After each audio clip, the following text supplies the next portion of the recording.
Bitch by Jason Bradford. Chapter 2. Bitch. There it hung, the full silver moon in all its glory, stuck there against the black starless sky, stark and ever bright. Its beams reached down and through the treetops, where they scattered in dozens of directions before falling upon the dirt trail that stretched across most of that area of the woods. The night had finally arrived. The cookie-cutter day was behind him, and Jack was relieved he was able to get out and jog off some energy and boredom with Tyler.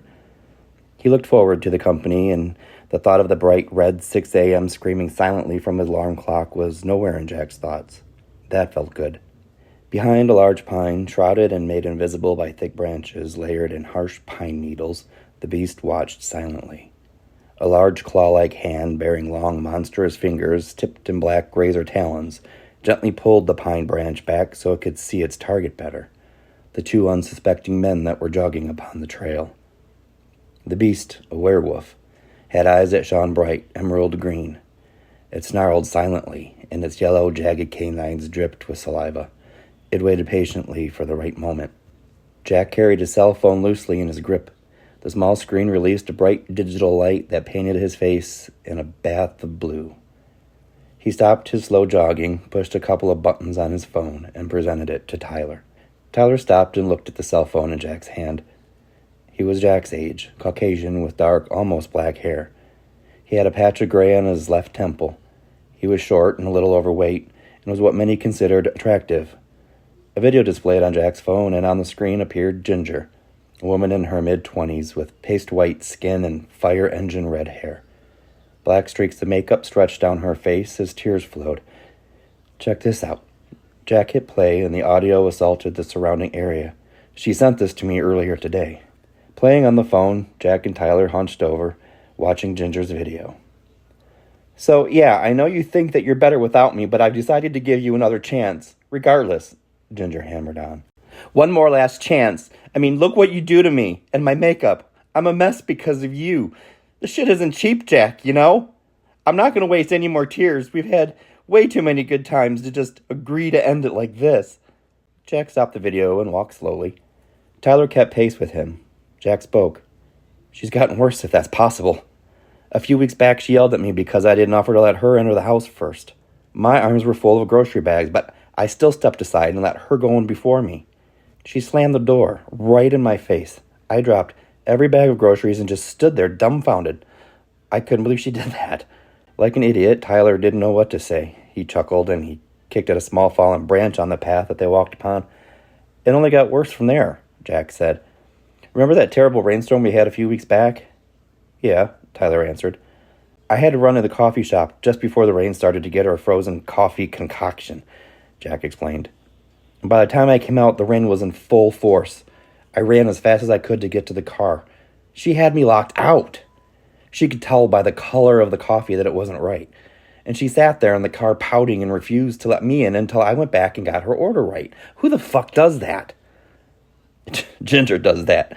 Tyler tried to suppress his laughter at the image of Jack in a white cotton shirt and tie standing in the heavy rain, drenched, holding a large clear cup of tan-colored coffee and a soggy bag of donuts, while Ginger sat cross-armed in the passenger's seat with pouting lips and throwing a tantrum, dry and warm. His effort to maintain his laughter failed, so he stopped walking and let it out. He laughed heartily from the stomach. Jack stopped and watched Tyler laugh. He didn't find it amusing. Wait, it gets better. How does it get better? A few chuckles, and Tyler was struggling to catch his breath and inhale. Better than that. She sent 9 dozen black roses to work. Can you imagine what the kids would have thought walking into that classroom and seeing 9 dozen black roses spread all over the front of the classroom? Jack went on. They wouldn't have even been able to see me sitting on my desk. Oh, and each dozen had a card with a single letter upon it. And when I figured out the riddle of the cards, they collectively said, "You're mine." Then after school that day, I found she had scratched the same message on the side of my car. Damn, what did you do? Tyler asked, his expression more serious now. Did you go to the cops? No, I probably should have, Jack answered. I just sent the flowers back to her, every single one of them with a note telling her to get help. You should file a report anyway, or even get a restraining order. Ginger's certifiable. Tyler paused briefly.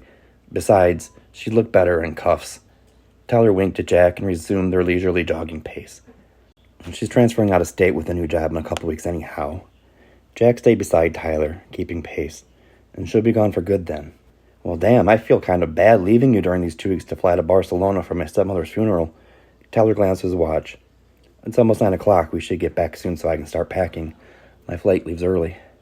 From the thick blanket of the pine tree, the werewolf continued to watch Jack and Tyler. His eyes burned brighter as if they had their own light source burning from behind them.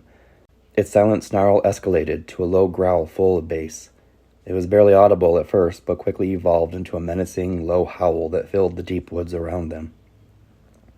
"What the hell was—" Tyler began. The loud sound of movement nearby startled them. They froze, ever still.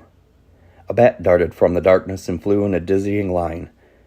It seemed to linger above them before leaving and disappearing back into the woods. "A bat," Tyler said. "It's just a freaking bat." Relief settled in. "It stopped in flight above us like it's checking us out," Jack replied. "I've never seen them act like that before." The werewolf continued to spy and hunt. Its talons were ready to tear and rip apart anything that it came in contact with. Saliva ran freely down its furry muzzle. Its heavy foot caused the dried, dead forest beneath her to crack and snap once more.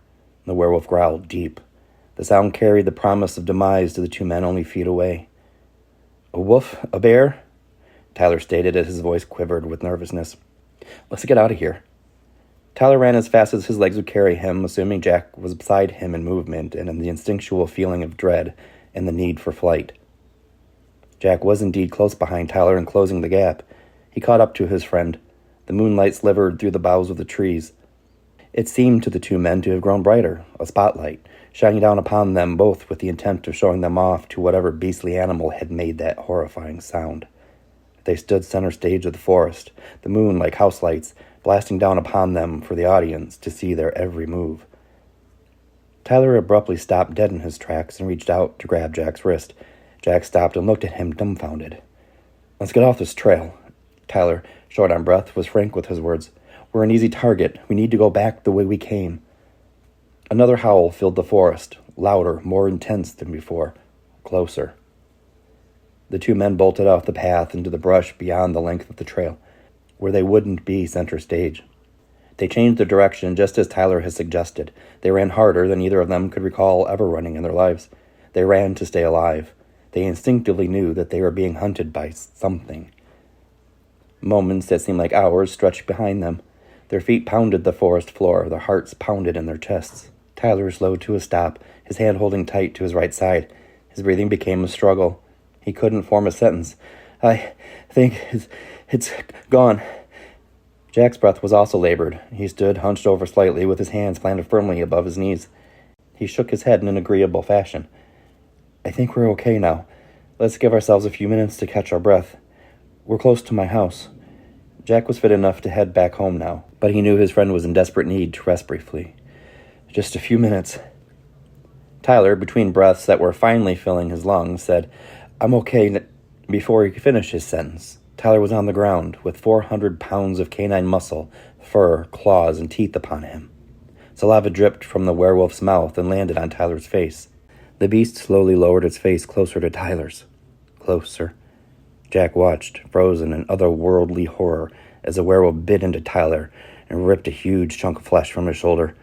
Blood poured out of Tyler as the werewolf buried its sharp teeth into his wound. Shock and panic married each other within Jack. Shock dominated the relationship and cemented Jack's feet to the ground. He had to watch. He could not turn away from it. Even though panic was a submissive emotion, it was still powerful enough to convey a sense of urgency within him. But he stood there, watching a monster shred his best friend. A werewolf, Jack thought. There hadn't been any seen or even heard of in nearly 3 decades, anywhere. They were thought to be extinct, but here he stood, and here he watched. Panic finally dominated, and his will to survive finally made an appearance. Jack ran. His heart was a hammer in his paper chest. He felt as if it were going to pound its way out, tear free of him, and land heavily, like an anvil upon the forest floor. He felt shock and disbelief. What the hell was that? Tyler. Tyler was being attacked, eaten. Jack stopped to turn around and go back to Tyler, who he had heard screaming, but now was silent. The silence became louder than the crescendo of Tyler's screams. An enormous sense of guilt washed over Jack for leaving his best friend the way he did. Jack turned back toward the direction of the slaughter. The word slaughter echoed in Jack's mind. Don't think slaughter. He's only wounded. The animal... What the fuck kind of animal was that? Whatever it was, it had to be full and content and would be gone, right? Jack found himself on the trail again, facing the direction of his nightmare. The spotlight of the moon was gone. It was an eerie and nightmarish kind of dark and thick. Jack could feel the blackness of the night brush against his arms as he carried on. He cautiously and slowly continued the walk back to Tyler. He could only make out shadows and shapes, dark against dark. Suddenly, there it was. Jack could see the outline of the enormous dog-like monster sitting right in front of him. He could feel its cold gaze bore into him and chill his bones. He shivered in fear and realization of what was to come. The light from the moon emerged from behind the thick clouds that had blocked it, and the beast was indeed there, watching him. Its chest was covered in blood and gore of what was once his best friend. Jack had never seen anything like it in his life. He had seen photos from many years ago when werewolves, even then considered scarce, could be found with the greatest of luck. The beast always looked large and formidable, but what stood before him now was born of a nightmare. Of all dramatizations of the lycanthropic physicality, the horror movies from the 1980s came pretty damn close to capturing the true essence, even though Hollywood monsters were actually smaller than this real one. It donned a long, tangled, and matted coat that appeared blonde, but it was impossible to tell for sure. The hands that hung heavily were tipped with claws that looked capable of gutting a bear, with a single swipe of the large, hairy arms they were attached to. The knotty, leathery knuckles rested heavily upon the ground. Its massive shape was hunched over with large, muscular haunches supporting its gigantic form. The werewolf's elongated snout revealed dozens of large, jagged teeth when it snarled and growled at Jack. The teeth were stained red with Tyler. Jack trembled. "What are you?" Jack screamed at it. As if giving an answer, the beast stood slowly, showcasing to Jack its true size. The beast was huge. The barrel of mass and dread stood, reaching upward toward the star-dotted night sky, appearing to be over 7 feet tall. Its long, muscular arms continued to hang lazily at its sides. The hulking form was truly pure, undiluted terror. It lunged expectantly at Jack. As if he were expecting her lunge and planned his entire life to counter it, he darted deep into the woods. He'd never make it home and hoped to find something to fight with, but he knew the largest fallen branch to him would be a matchstick to that monster. Jack knew he wasn't going to make it out of these woods in one piece. Still, he ran on as hard and as fast as his legs would carry him, over the uneven ground of the forest. He knew the monstrous thing was closing in on him. He was surprised it hadn't already taken him to the ground and made human confetti out of him. He could hear its footfall. It was heavy. He could tell. The beast's breath was upon Jack's neck. He knew this was his final moment, and he hoped death would be swift. A loud clap echoed from behind Jack, a shrill and deafening cry, like that of a hurt beast dog yowling in intense pain. Jack stopped and turned, as if in the spotlight of the moon it highlighted a new performer. He could see the monster for the first time in great detail. It was, indeed, a werewolf. Blood was pouring out of the monster's lower left leg, where it was trapped within the tight grip of a triggered bear trap. The iron teeth were digging into the werewolf. She whimpered and thrashed about. Jack froze in terror and disbelief. He made eye contact with the beast. His breath was stolen from the dawning realization that he was truly face to face with a werewolf. Its green eyes dimmed as it struggled and continued to cry. It looked helpless, and in their moment of eye contact, Jack felt pity for the beast. He was overwhelmed with shock and disbelief when he found his right foot take an unexpected step toward it. What was happening? Why was he going in that direction? He should be running away in the other direction, the direction that offered survival. Not ground chuck, but yet he felt something, some kind of connection. The moment he looked into the werewolf's green eyes, he felt it, a sense of shared bond. He had no idea what it was or why he felt it. He also had no idea why he felt the unbearable importance of helping it. He imagined running away.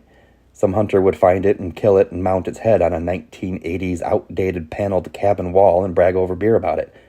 Or it would be taken someplace and dissected and dismembered. At best, mistreated and forced to endure years of inhumane tests in a lab in the name of science or beauty products. He absolutely could not let that happen. Now, it was an obligation washing over him. The idea of more victims being torn apart like Tyler no longer seemed to be a threat, and that was a mystery to Jack as well.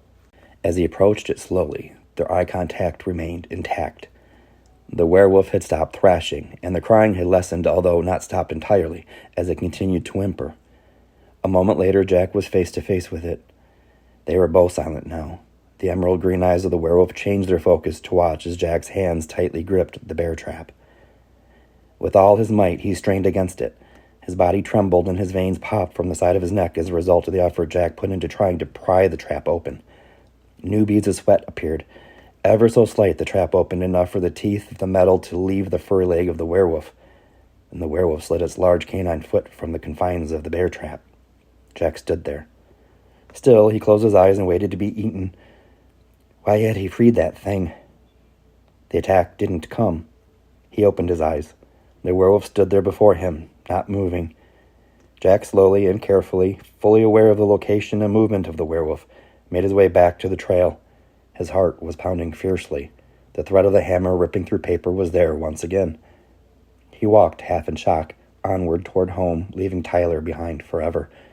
He turned and looked behind him, and the werewolf was there, following him, staying near to him. "What the hell do you want from me?" Jack asked, bewildered. "If you're going to eat me, then do it already, for fuck's sake." The werewolf came closer. Jack stood with the beast's furry chest in his face. The fur was thick and coarse and blonde. It was stained crimson from its earlier attack. It lowered itself to be face to face with Jack. It snarled and bared its teeth, still pink from Tyler. Saliva dripped once more from its open mouth. Jack was paralyzed in fear. The werewolf opened its mouth.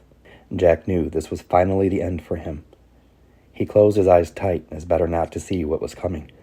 A hot, large, wet tongue assaulted Jack's face. It covered his entire left side, from neck to cheek to temple. Its breath was hot, but not unpleasant, which surprised Jack.